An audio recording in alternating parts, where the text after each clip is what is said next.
você que está assistindo a programação aqui da Rede Super MS, está no ar mais um programa Por Dentro de Tudo. E o tema do programa de hoje nós vamos falar sobre ansiedade. A ansiedade em meio à pandemia. Olha só, uma pesquisa do Laboratório de Neuropsicologia Cognitiva e Esportiva da Universidade do Estado do Rio de Janeiro, eles fizeram um estudo com 1.046 pessoas em todo o país, entre os meses de março e de abril, e constataram um aumento de 80% nos casos de ansiedade no país e 50% de aumento nos casos de depressão. E para falar sobre este assunto, sobre ansiedade, hoje eu recebo aqui no Por Dentro de Tudo o psiquiatra Eduardo Araújo. Olá, Eduardo, tudo bem? Olá, um prazer estar participando aqui com vocês. Muito obrigada por nos receber e hoje nós vamos falar um pouquinho sobre ansiedade.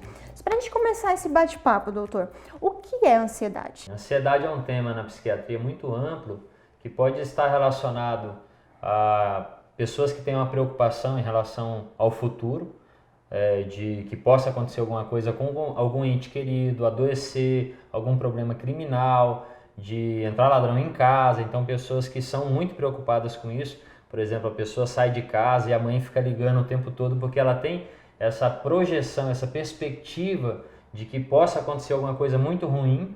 E tem aquelas pessoas que também são preocupadas por propriamente dito, né? Então, a pessoa que relata, né, que tem muita tensão muscular, dificuldades para dormir, dificuldades para se alimentar, mas também tem ansiedade específicas. Tem pessoas que têm uma ansiedade em falar em público, tem pessoas que têm uma ansiedade diante de algum objeto, algum bicho, à altura. Então é uma área muito ampla, mas de certo modo, o que a gente pode dizer relacionado a essa pandemia que nós estamos passando, a ansiedade geralmente é uma ansiedade generalizada, que as pessoas têm uma percepção muito negativa do futuro, uma preocupação de que elas podem se adquirir o vírus. Então é mais essa ansiedade que está acometendo as pessoas hoje. A gente pode dizer então que existe uma ansiedade natural? Existe uma ansiedade fisiológica e muito boa, né? Aquela ansiedade quando eu vou conhecer uma pessoa importante, uma ansiedade quando eu vou falar para uma televisão, uma ansiedade quando eu vou dar uma aula. É um mecanismo no nosso corpo fisiológico que faz com que a gente tenha mais atenção, que a gente se prepare mais para aquele evento. O problema é que passa a ser patológico quando a pessoa não só fica com uma preparação maior para um evento, mas ele começa a passar mal. Então, ao invés de ele ficar apenas ali mais atento, mais empenhado naquele evento, ele começa a ter problemas gastrointestinais, sensação de desmaio, de sudorese, e aí a ansiedade patológica. E como saber, então, quando a ansiedade normal ela ultrapassa os limites e pode ser considerado um transtorno? Porque a ansiedade normal, ela nos ajuda. Quando eu tenho uma ansiedade para, por exemplo, uma entrevista de emprego, então eu vou colocar minha melhor roupa, vou fazer a minha melhor maquiagem, vou fazer barba, vou dar uma estudada para que eu tenha um bom desempenho na entrevista de emprego. Então essa é uma ansiedade que me ajuda. A ansiedade patológica é aquela que me faz pensar em não ir, em desistir, em achar, inclusive, que eu não vou conseguir. Então, ou que a pessoa vai considerar que eu sou inútil, que eu sou inferior para aquela vaga. Então, essa é a ansiedade patológica e essa que tem que ser tratada. A ansiedade patológica, ela me prejudica, ela é disfuncional para mim. Ela trava a pessoa? Trava totalmente. Tem pessoas que, de repente, vão falar em público, sabem o conteúdo, ou vão dar uma aula, estudou mais talvez até do que todos os outros e de repente trava, não sabe mais, é o famoso deu branco. E quais os sintomas da ansiedade? O que a ansiedade causa na pessoa? Quando a gente fala de sintomatologia, de uma ansiedade generalizada, nós vamos falar mais das pessoas que ficam um padrão mais rígido de postura, tensão muscular, mas tem uma ansiedade que é muito conhecida, que é o transtorno do pânico, né? E o pânico ele pode ter inúmeros sintomas, né, no nosso corpo. Por exemplo, ataque cardíaco, que é quando o coração dispara, palpitação, que é aquela sensação de que o coração está fora do ritmo adequado, sudorese, que é o suor contínuo, pode ter dor torácica, e a pessoa às vezes pensa que pode estar tendo um infarto, dor abdominal, sensação de náusea. Tem gente que tem uma sensação, inclusive, de que está fora do ambiente ou que está se vendo no ambiente como se fosse uma terceira pessoa, é o que nós chamamos de despersonalização e desrealização. Então são vários sintomas que podem acometer. Falta de ar, por exemplo, sensação de esganamento é muito comum também. Por que durante essa pandemia as pessoas elas ficaram mais ansiosas? Aumentou esse quadro de ansiedade? Porque, Carla, agora nesse período de pandemia, parece que despertou nas pessoas um senso de vulnerabilidade. Então, até então, eu sabia que tinha inúmeras doenças no mundo, mas eu estava com a minha vida normal. De repente, eu começo a ver países ricos, poderosos, e as pessoas não dando conta, né, de combater um vírus, e isso vai vindo cada vez mais para o Brasil, vai nascendo em mim e despertando em mim uma certa insegurança, de que eu estou suscetível a um mal, uma vulnerabilidade. E isso é algo que me gera uma insegurança e me faz poder temer o meu futuro. Então eu tenho pensamentos que eu antecipo negativos, do tipo, poxa, e se eu pegar amanhã? E se minha mãe foi infectada? Se meu pai foi infectado? Então por isso que criou-se, né, e gerou uma pandemia de medo. Essa pesquisa que a gente começou o programa falando, da Universidade do Estado do Rio de Janeiro, mostrou também que as mulheres elas são mais propensas a ter essa ansiedade aumentada do que os homens. Por quê? As mulheres já se sabe, né, que elas têm maior ansiedade do que os homens. É complicado explicar, mas digamos que evolutivamente as mulheres eram aquelas que eram protegidas. Hoje, né, as mulheres são aquelas que deixaram de ser aquelas que ficavam em casa e estão indo para a vida. No entanto, as mulheres hoje, geralmente elas têm que ser mães, têm que ser cuidadoras da casa, têm que ser empresárias, funcionárias. Então recai sobre ela uma responsabilidade muito maior do que os homens. Os homens, geralmente exercem a função fora de casa, e em casa, culturalmente, já se diz, não, em casa quem cuida é a mulher. Então isso é muito prejudicial. Isso tem que se mudar. As mulheres têm cada vez mais alcançado o seu espaço e eu acredito que nos próximos anos vai mudar isso também. Mas recai sobre a mulher muito mais cobrança do que sobre o homem. E isso pode gerar nela uma ansiedade de desempenho, por exemplo, de ter que ser uma pessoa forte, cuidadora, atenciosa, presente o tempo todo, e muitas vezes não sobra tempo para ela. É que acaba então sobrecarregando até o psicológico mesmo dela, né? Exato. Toda sobrecarga de cobrança está sobrecarregando a nossa mente, né? Esse nosso psicológico que a gente diz. Então isso afeta tudo. Então quando eu estou cansado, não estou conseguindo descansar, e ainda fica uma série de cobranças sobre mim, eu acabo ficando afetado em relação a isso. Quando uma pessoa ela tá em casa, ela fica pensando no que ela tem que fazer no serviço. Aí ela vai dormir, de repente ela tem um despertar à noite, achando a solução para aquele problema que ela ficou pensando durante o dia. Isso também é caracterizado como ansiedade? Isso é ansiedade. Nem sempre acho a solução para o problema. Geralmente você só fica pensando no problema. Qual que é o problema desse pensamento antecipatório, Carla? Se eu pensasse antecipadamente de uma forma neutra, do tipo assim, olha, eu vou ter uma entrevista de emprego, pode ser que eu consiga passar e pode ser que eu não consiga, vou me empenhar para conseguir, seria muito bom. O problema é que quem tem ansiedade patológica, geralmente ele antecipa algo negativamente, então ele pensa assim, eu vou para a entrevista de emprego e vai ter gente melhor do que eu vou dar vexame, eu vou travar, eu não vou saber o que falar, eu não vou conseguir a vaga. Então isso faz com que antecipadamente ele já sofra um fracasso. E aí ele vai muito mais inseguro e tende a ter muito mais desistências, por exemplo, por causa desses pensamentos antecipatórios. Acaba atrapalhando, Atrapalha muito. Nós vamos para o intervalo comercial, mas a gente já volta abordando esse assunto, ansiedade.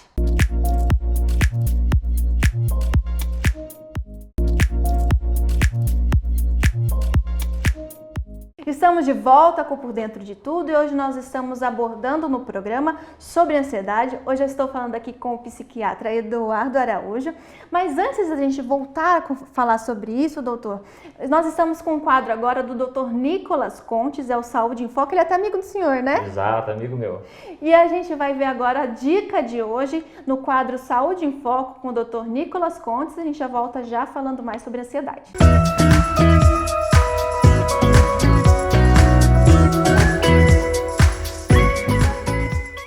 Olá pessoal, eu sou o Dr. Nicolas Contes, sou médico nutrólogo e médico do esporte. Estamos hoje em mais um Saúde em Foco. No programa de hoje eu vou conversar com vocês a respeito do sedentarismo e como ele pode impactar de forma negativa na nossa saúde e na nossa qualidade de vida. Um ponto fundamental a gente conversar é que o exercício nos traz benefício cardiovascular, músculo-esquelético, um benefício na nossa imunidade e também na nossa saúde mental. Sabemos que ansiedade, depressão e outros distúrbios psicológicos podem ser beneficiados com a prática de atividade física. Pessoas que estão sobrepeso ou obesas também podem usufruir de um benefício muito grande na redução do peso corporal e no controle de diversas comorbidades, como diabetes, hipertensão, dislipidemias. Então, a gente tem que colocar na nossa cabeça que ficar parado é extremamente maléfico para a nossa longevidade. E os estudos demonstram que não é necessário ser um superatleta para ser beneficiado pela atividade física. Muito pelo contrário, o exercício que a gente precisa é um exercício moderado de pelo menos 150 minutos por semana. Isso seriam 3 a 5 treinos, por exemplo, divididos entre 30 e 50 minutos. Só de você conseguir sair da sua zona de conforto e praticar e dedicar esse tempo a essa prática, você já vai ser extremamente beneficiado em todos os quesitos que foram citados. Se você puder ainda incrementar 2 a 3 treinos de atividade de força por semana, também será de extremo benefício para a sua saúde. E vamos lá. Hoje, ficar sentado no sofá está dentro da zona de conforto de muita gente, né? Resolver as coisas pelo computador, pelo celular, é lógico que nos trouxe um benefício muito grande, mas e os malefícios disso? Eu não estou pedindo para ninguém ficar em fila de banco, pelo contrário, agora nós estamos em um momento de restrição, né, de contato. Porém, não podemos esquecer que o nosso corpo, o nosso organismo precisa se movimentar. Então, eu sugiro que vocês tirem agora um tempo do dia de vocês, que se programem para começar a se exercitar. Então, essa foi minha dica de hoje. Eu estou disponível no Instagram, @Dr. Nicolas Contes, para esclarecer qualquer dúvida. Se vocês tiverem algum tema específico para sugerir, será um prazer poder compartilhar com vocês aqui no próximo Saúde em Foco. Um grande abraço e boa noite a todos vocês.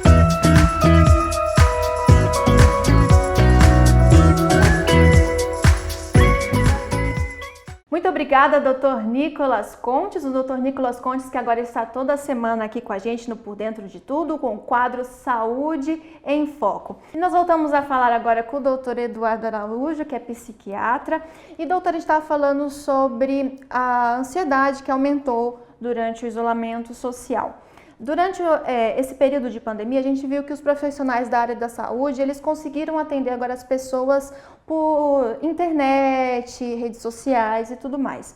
O acompanhamento desses pacientes atrapalhou essa rede social ou não? Ela ajudou? Ajudou muito, né? É óbvio, né, que se for para você considerar, o ideal seria um acompanhamento presencial. No entanto, nós estamos num período em que as pessoas estão com muito medo, né? E sair de casa pode ser perigoso. Por exemplo, eu vou atender uma idosa, diabética, que tem histórico de problema pulmonar. É muito melhor que ela tenha a facilidade de falar comigo através de uma telechamada, uma videoconferência entre eu e ela, do que ela ter que se deslocar da casa dela, andar na rua, às vezes pegar um ônibus, ficar sujeita, né, a ser infectada pelo vírus. Então ajudou muito. E ajudou inclusive pessoas que moram em cidades onde não tem psiquiatras, né, afastados de tudo. Então, por videochamada, a gente está tendo uma experiência muito boa. E o senhor percebeu durante esses tratamentos à distância, realmente esse aumento da ansiedade? Aumentou sim, aumentou bastante por aquilo que eu expliquei a respeito desse senso de vulnerabilidade, né? Então as pessoas, teve casos, né, que a gente tem até que cuidar, que as pessoas às vezes elas têm uma resposta muito exagerada ao que de fato é o risco de se ter a infecção pelo vírus. Então pessoas assim que abdicaram de tudo, saíram do emprego, se afastaram de tudo, sabe, parecia assim que estavam um caos e ainda não estava nesse nível de problema no Brasil, e a pessoa tinha essa reação muito exagerada, né? Então é muito cuidado, né? Às vezes as pessoas ficarem vendo excessos de informação e cria-se um pensamento de pânico, de desespero, porque às vezes estão vendo só excessos de informações relacionadas a traumas, a pandemia, a mortes. E o que eu recomendo, inclusive, né, é que a pessoa não fique alheia ao que está acontecendo, ela tem uma procura por informações, mas que ela permaneça a vida dela com prática de atividade física, com trabalho home office, né, mas que ela não fique monotemática, falando apenas de um tema e buscando apenas tema da pandemia. É até o que eu ia perguntar agora. Como que a pessoa ela pode controlar a ansiedade? Porque existem gatilhos, né? Gatilhos que geram essa ansiedade. O que são esses gatilhos e como que a pessoa ela pode controlar? Os gatilhos que geram ansiedade são aquelas coisas que eu fazendo, pensando, estando próximo, me desencadeia uma crise de ansiedade, né? As pessoas elas têm que cuidar, por exemplo, para não ter um excesso de visualizações em notícias que podem gerar uma maior insegurança para ela, tá? Então, o que eu recomendo, né? Você tenha um acompanhamento sim de tudo que está acontecendo, mas que você fique focada em fazer coisas que são importantes para a sua vida. Então, se você fazia boas leituras, continue, né? Atividade física em casa é possível fazer. A internet, ao invés de procurar notícias catastróficas, tem um monte de cursos para a gente fazer, para a gente se especializar, para a gente se divertir, filmes bons. Então é importante a pessoa ficar fazendo coisas que são relevantes, que são importantes para ela, e não deixar tudo, não deixar a mente entrar numa quarentena, né? Então ficar focado apenas num assunto ruim, isso vai desencadear muitas crises de ansiedade. Só para a gente finalizar aqui, a gente vê que a gente não estava preparado para um isolamento social, pegou muita gente de surpresa, só que eu percebo que as pessoas também não estão se preparando para a volta das atividades normais. O senhor, como psiquiatra, o que o senhor pode falar para essas pessoas, como que elas podem se preparar para voltar à vida normal, né? Exato. O mais importante é você não ter o pensamento antecipatório que ao voltar para a vida normal, você vai adquirir o vírus, que é esse o problema que as pessoas estão falando. Nossa, vai voltar às aulas, todo mundo vai ser contaminado, vai voltar ao trabalho, todo mundo vai morrer. E não é assim, gente. Isso é mais um pensamento antecipatório negativo, é mais um pensamento ansioso. Então é importante você continuar com as medidas de prevenção, né, e entender, né, que a medicina tem evoluído cada vez mais e quem sabe em breve vai ter uma vacina, vai ter medicamentos mais eficientes para nos ajudar. Tá certo, doutor Eduardo, nosso tempo ele é curto, mas eu agradeço muito a sua participação aqui no Por Dentro de Tudo. Eu peço para o senhor deixar o contato do senhor, as pessoas que tiverem interesse, o Instagram, as pessoas que quiserem tirar alguma dúvida ou até fazer alguma videochamada com o senhor pode deixar o seu contato, por favor? Certo. Em primeiro lugar, eu queria agradecer a oportunidade, cara, de estar falando. O telefone é 67 99880 6333. 9880 6333. E eu queria convidar vocês a me acompanharem no Instagram, é @dr.eduardo.araújo. Lá eu faço um vídeo diário para poder ajudar as pessoas nesse período de pandemia. Tá certo, muito obrigada, doutor. E para encerrar esse programa, como eu sempre faço aqui, eu deixo uma mensagem para você. E essa mensagem que eu quero te deixar é sobre o rei Davi. O rei Davi escreveu em Salmos 13:2: Até quando terei ansiedades e preocupações, tristeza no meu coração todo dia? O que ajudou Davi a lidar com a ansiedade? Ele abriu o coração dele para Deus em oração, confiando plenamente no amor de Deus, como diz no versículo 5. Olha só, eu porém confio em teu amor, o meu coração exulta em tua salvação. De fato, Deus ele quer que a gente fale para Ele sobre as nossas ansiedades, sobre as nossas preocupações. E isso nos traz alívio. Em 1 Pedro 5,7 diz que devemos lançar sobre Deus todas as nossas ansiedades, porque Ele tem cuidado de nós. Nós podemos encontrar uma palavra que alegra o nosso coração. Olha só o que diz Provérbios 12:25. A ansiedade, ela sobrecarrega o coração do homem, mas a palavra, ela alegra o coração. Onde que a gente vai encontrar essa palavra que alegra o coração? Na palavra de Deus. Nós temos que procurar as boas novas do reino de Deus. E esse reino, esse governo de Deus, logo fará o que nós nunca conseguiríamos fazer. Ele acaba com todas as ansiedades e as suas causas, incluindo a doença e a morte, assim como diz em Apocalipse 21:4. Deus enxugará dos olhos toda lágrima, e não haverá mais morte, nem haverá mais tristeza, nem choro e nem dor. Pense nisso. Eu fico por aqui com esse programa e até mais.